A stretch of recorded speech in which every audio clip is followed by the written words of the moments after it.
Hello my lovely viewers, আসসালামু আলাইকুম। এই তো আজকের দিন হচ্ছে শনিবার, তো শুরু করলাম যে বাচ্চাদেরকে নিয়ে একটা ফরেস্টে যাব, যেটার নাম আপনারা প্রথমে দেখলেন, যেটার নাম হচ্ছে হ্যানুল ফরেস্ট, ইংল্যান্ডের আপনার হ্যানুল কান্ট্রি পার্ক ফরেস্ট। তো খুবই সুন্দর প্লেস। এই তো সকাল সকাল ঢোকার প্রথমে আপনারা অনেক সুন্দর একটা গার্ডেন দেখলেন, ফ্লাওয়ার। দেন হচ্ছে আমাদেরকে ভিতরে যেতে হবে এবং অনেক বিশাল বড় পার্ক আসলে এটা। এই তো কেউ মাইন্ড করবেন না, এটা স্কিপ করবেন। ওখানে অনেক গরম ছিল, তাই আমাকে এভাবে করতে হলো। আর আমরা সব সময় চেষ্টা করি, এখানকার সানের অনেক তাপ থাকে। তো অবশেষে গাছের নিচে এসে দাঁড়ালাম। আমরা সকাল সকালে রওনা দিলাম সারাদিনের জন্য। তো একটু মজা করলাম এর মধ্যে, যে বাচ্চাদেরকে একটু গাছে ক্লাইম্ব করার জন্য। তো আমার মেয়েটা আবার গাছে ওঠার চেষ্টা করছিল, তো আমি প্রথমে উঠলাম, উঠে ওকে দেখিয়ে দিলাম, কারণ আমরা যেহেতু গ্রামে বড় হয়েছি তো অনেকটাই জানি। তো অনেকটাই হচ্ছে যে এরপরে দেখলাম যে আপনি এই লোকাল ট্রেনের মাধ্যমে পুরা আপনি এই পার্কের ভিতরে আপনাকে একটা বড় দিঘির মতো আপনার চারপাশ ঘুরিয়ে আপনাকে অনেক দূরে নিয়ে যাবে। এটা একটা সুন্দর একটা মোমেন্টস আমি মনে করি এই পার্কের। আর আরেকটা হচ্ছে কি, এখানে পার্কিং প্লেসটা অ্যাভেলেবেল আছে, আর আপনি চাইলে বোটে চড়তে পারবেন আপনার হোল ফ্যামিলি মেম্বারের জন্য 20 পাউন্ডস। আর হচ্ছে যারা সিঙ্গেল বা মোটামুটি প্রাইসটা ওখানে দেওয়া আছে। তো এখন চলে আসলাম আমরা প্লেগ্রাউন্ডে ছিলাম বাচ্চাদের ওখানে। আসলে আমি ভিডিওটা স্কিপ করলাম, বিশেষ করে ফার্মে আসার কথা। তো ফার্মে ঢোকার সময় আপনারা প্রথমে এভাবে দেখবেন সেফগার্ডিং বা কিছু কিছু রুলস থাকে। তো আমরা আসলে একটু দেরি হয়ে গেল, ওখানে প্রথমে একটু লেটেই গেলাম, তাই তাড়াহুড়ার মধ্যে ভিডিওটা করলাম। তো অ্যানিমেলগুলি সারাদিন টায়ার্ড ছিল। এটা হচ্ছে র্যাবিটস আসলে। তো কাছের থেকে দেখার সুযোগটা কম হয়েছে, বিধায় আমরা দেরিতে গেলাম। তো আমার কাছে খুবই ভালো লাগে যেতে, অনেক দিন পরে face to face real animal দেখতেছি। এরপরে চলে আসলাম, মনে হয় যে বাংলাদেশের মাটিতে আমাদের গ্রামে যেরকম হাঁস থাকে, হাঁসের একটা ঘর থাকে, ঘর বলি আমরা গ্রামের ভাষায়। তো মোটামুটি মনে হয় যে গ্রামের সিনারি, ঠিক না? আর অনেক হেলদি হাঁসগুলি দেখতে খুবই ভালো লাগতেছে, যে আমি বাংলাদেশের হাঁসগুলি দেখতেছি আর ওরা ওটারে খুবই পর্যটকরা এটা এটা দেখার পরে খুবই আকর্ষণ হয়। আসলে আমার নিজের কাছে ভালো লাগতেছে। তো দূর থেকে একটা র্যাবিট দেখলাম, ঘাস খাচ্ছে। পিকক তো অবশ্যই থাকবে আপনার ওখানে, ময়ূর। আর এই হাঁসটার দিকে তাকালে কি মনে হয়, আর এটা জানি না কি হাঁস, পাতি হাঁস বা এরকম আমরা সবসময় বলি।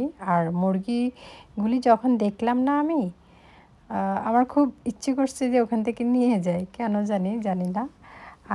দেখতেই এত মোটা তাজা, একদম পুষ্ট। আমাদের দেশে মুরগি নর্মালি এরকম হয় না, এত সুন্দর, একদম স্বচ্ছ, ঠিক না?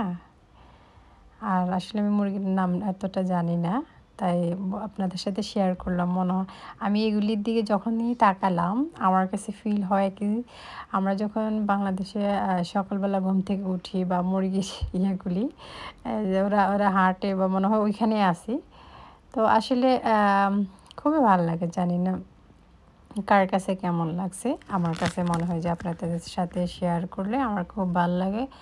তো এই তো পরে আস্তে আস্তে চলে আসলাম এটা, হ্যাঁ, পরে চলে আসলাম এখানে লামা বা আলপাকা যেভাবে বলেন। তো চলে আসলাম আর কি লামার কাছে। ওরা ওরা আমরা ভিডিওতে অনেকটা দেখি যে ওরা স্পিটিং করে। আমি আবার একটু ভয় পাইছিলাম যে আবার আমাদের সাথে স্পিটিং করবে কিনা। তো আমি একটু দূরত্ব নিয়েছিলাম প্রথমে, পরে দেখলাম যে না, ওখানে মোটামুটি যারা ওদের দেখাশোনা করে, টেক কেয়ার করে, ওরা আবার ওখানে ছিল। তা আমি একটু ভয়ে ছিলাম, পরে আবার কাছে গিয়ে দেখলাম যে না, খুবই ফ্রেন্ডলি ওরা আসলে।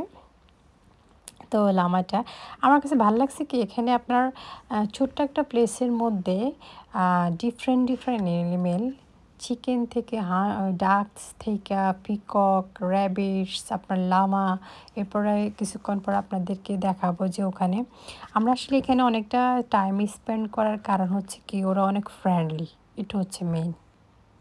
তো সঙ্গে থাকুন, আরও দেখাবো আপনাদেরকে।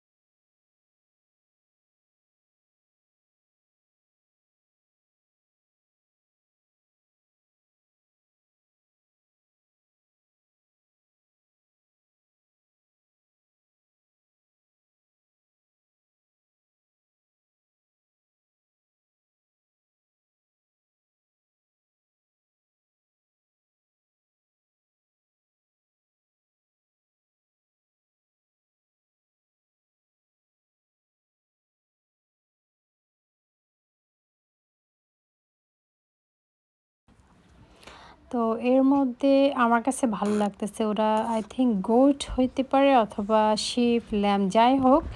তো দূরের থেকে দেখতেছি। তখন আবার অনেক এনিমেল ছিল, খুবই ভালো লাগছিল। আর একটু আগে হর্স দেখালাম আপনাদের সাথে আমি। এই তো মোটামুটি। আর এখন দূরের থেকে দাঁড়ানো আছে ডাঙ্কি। ডাঙ্কি আসলে খুবই ফেভারিট, কেন জানি না, বাচ্চারা খুব পছন্দ করে। আর আপনি এখানে চাইলে আপনার 1-2 পাউন্ডেরই ফিডিংয়ের ব্যবস্থাও করা আছে। তো ওরা ঘাস খাচ্ছে খুবই সুন্দরভাবে, ঠিক না? আমার কাছে মনে হয় আমাদের দেশের ল্যাব, এটা কি শিপ না ল্যাম? আপনারা কমেন্টে জানাবেন প্লিজ গাইস, কমেন্টে অবশ্যই জানাবেন। হয়তো আমার অনেক প্রাণী অপরিচিত, অনেক দিন পরে দেখলাম তাই।